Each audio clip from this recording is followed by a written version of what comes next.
Hey, what's up, nerds? I know that might be the first time you guys have heard that, but I feel like it's just kind of common progression for me to call you guys nerds, given we have our new memberships. If you want to join, by the way, you can just click the little join button below this video. I feel like nerds is just the appropriate term. So, I know I'm probably not who you expected to see for this video, and don't worry, I promise you, Kevin is coming right up in just a few minutes. I just wanted to kind of explain this video because it's a little bit weird. So this is kind of an update video on 3 different animals that Kevin has worked on over the last, I think it was roughly a year or so.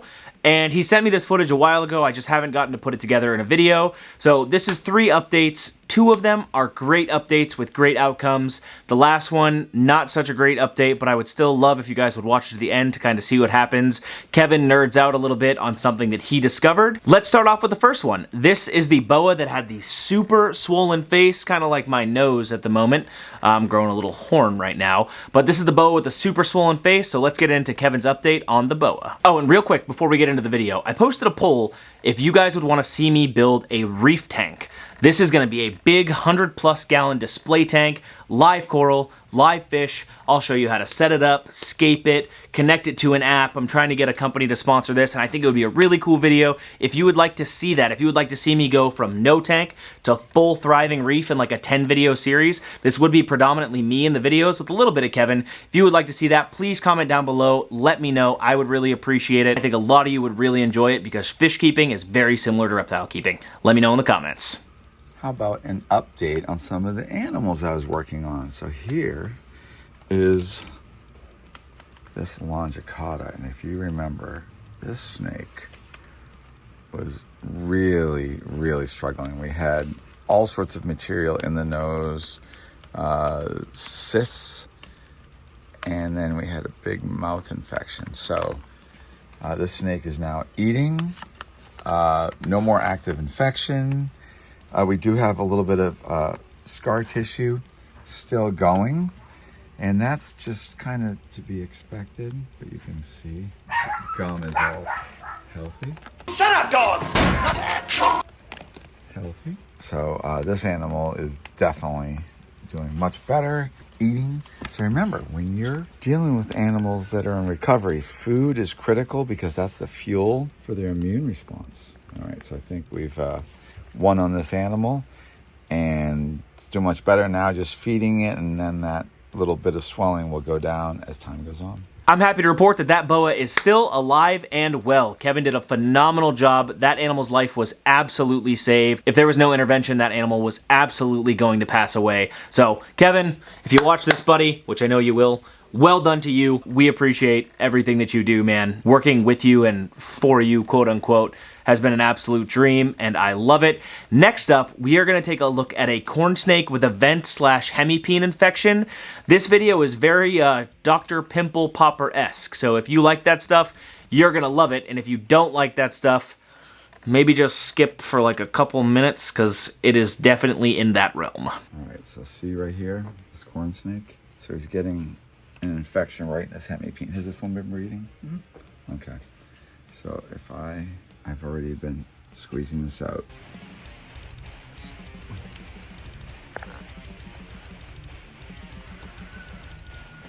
Yeah.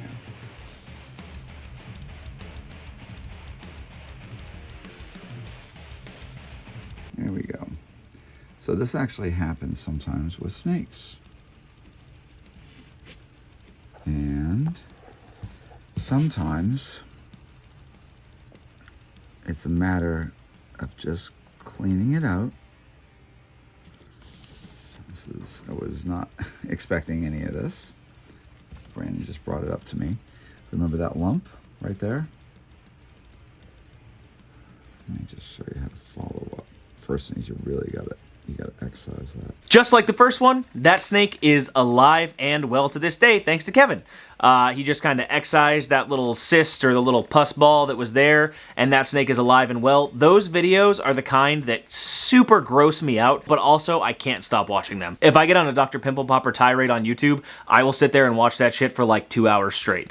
It's gross, but you can't stop looking at it, and that was exactly what that one was for me. Next up, this is the one that's a little bit of a heartbreaker. This is a water snake that was brought to Kevin that was found near his gym with snake fungal disease. This is actually a disease that Kevin discovered discovered. And he does nerd out about this a little bit in the video, but please watch, let us know what you think. Like I said, this one doesn't have as happy of an outcome as the other ones, but we still hope you'll watch and enjoy the attempt that Kevin made.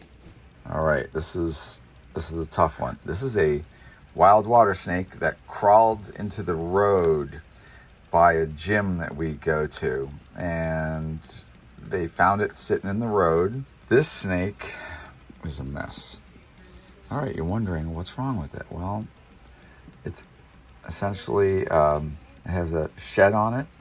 I would say it has snake fungal disease. And I don't know if people know that. I'm pretty much the reason for the discovery of Ophiomyces ophidodicola. It took me 10 years to prove it was real. And I was first noticing it on timber rattlesnakes. And I kept on sending samples in, but it was a fungus unknown to science. So I kept on sending samples. USGS eventually said, "We got it, Kevin, finally." And it was a slow-growing fungus that eats keratin, and it's killing snakes by the minute. And it's really, really gnarly. But this snake is definitely subjected to this problem. Includes their face often. So what am I gonna do? I'm sorry, snake. Well, the first thing, before we do much, the snake is probably seriously dehydrated, even though it's sitting out on the road. So it has an old shed on it. So the first thing I'm gonna do, I'm going to put it into water. So snake fungal disease, snakes will obviously they're constantly in a state of being dehydrated. She's just doing the bum out mode. You can just points her nose down, not even really drinking. And what's going to have to happen is I'm going to hydrate her. You're moderately hydrated. How am I going to treat this? Well, this definitely looks like a systemic infection. So if I say systemic, it means that it's throughout the body, bloodborne, blah, blah, blah.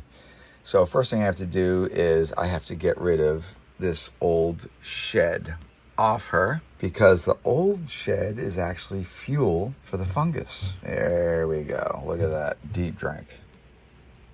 There we go. So she was just, she's miserable. She's probably so uncomfortable. So we're going to let her drink really well, and then we're going to follow it up. I'm going to put her in a little bit of a Novosan solution. Well, how do you treat snakes with snake fungal disease? Well, it's a test of their attrition. I have a different idea. We're going to probably systemically treat her with something that might knock the fungus down. So if we soak her in Novosan, that's essentially topically treating her. So we're treating whatever it comes into contact. But if she has a systemic infection, so if it's throughout her body, we need to treat that something that goes into the system, and then if systemic, so it treats throughout the system. What are we going to do? Well, I have my ideas, and we need to get her eating. So one thing, if you go and look, I have a peer paper that I'm on. It's we took corn snakes and we infected them with Ophiomyces ophidodicola to see if snakes actually evolved with this disease. And our little test that we did by inoculating all these corn snakes with a strain of Ophiomyces ophidodicola that I had from a water snake, we showed that within 6 to 7 days, the snakes, once they're inoculated, became symptomatic of Ophiomyces ophidodicola. So we took corn snakes of different genealogy, so varied genealogy. So you can't just say that these animals with this only one set of genetics is susceptible to it. So a broad array of different corn snake genetics, and we had to sand lightly with sandpaper and damage the waxy sheath that the scales have. And then we do that, and then you take a pipette with a solution and you inoculate that. And within 6 to 7 days, you can see the fungus has started attacking them. And we noticed that snakes normally would shed every 41 days in the program. We're shedding down at every 14, 15 days because they were going in a hyper healing mode. But there's a whole paper on that. My point is, as a reptile hobbyist, enough for me to realize that there was a problem on wild snakes and they were dying, and I kept on trying to bring it to authorities and officials, animals dying, and it was incredibly challenging. They did not receive me well. And it took me 10 years before we finally really say, oh my God, this is a problem and it's real. But right now we have this poor corn snake. I don't know if it's gonna live. I don't know if I can even get it to eat. Yeah, but this was just out in the road. So this snake would just normally go off and die. So last year we had Priscilla, the water snake, if you remember, that got shot with a wrist rocket. And I was able to repair her neck, and I kept her alive for a couple months. And somebody didn't, I guess many people didn't see actually what happened to her. She gave birth, and as or right after she gave birth, she died. I think she had a problem with birthing the babies, but I got a whole ton of babies, and I was able to release all those babies. So I kept her alive long enough, and she was such a wonderful snake. But I did do a follow-up video on that, and it just wasn't specific just to Priscilla. It was buried in another thing. I think that was just Donnie who decided that was the way to do it. I don't know if we can save this, but I'm going to give it a shot. Now, like I said in the beginning, 2 of the stories had really happy outcomes. This one, not such a happy outcome. This snake, unfortunately, did not make it. This snake passed away. By the time that it got to Kevin, it was just too far gone. I know that's hard to hear, but unfortunately, you know, that is life. Sometimes animals don't make it. We wish they all did. We wish we could save every single one that came in. And I know for a fact Kevin wishes that. Sometimes animals are just too far gone when they come in. Thank you guys so much for watching this video. I really appreciate it. I know it was kind of all over the place. It was a hodgepodge of different videos, but I wanted to at least put them out. Kevin also really wanted to show you guys the updates on some of the animals. So I hope you guys enjoyed. If you did, please smash the like button, subscribe. If you have the ability to join our memberships, you can click the little join button right below this membership. Multiple different levels. Each level gets you something different. You can read the little description that's in there, all the way from, you know, just getting an extra live stream to getting a package of swag every month. If you could join, we would really appreciate it. I know Kevin would appreciate it too. I hope you guys like the way that I'm trying to take the channel. It seems like you do, and I really appreciate that too. Thank you guys for watching. I'll see you in the next one. Peace.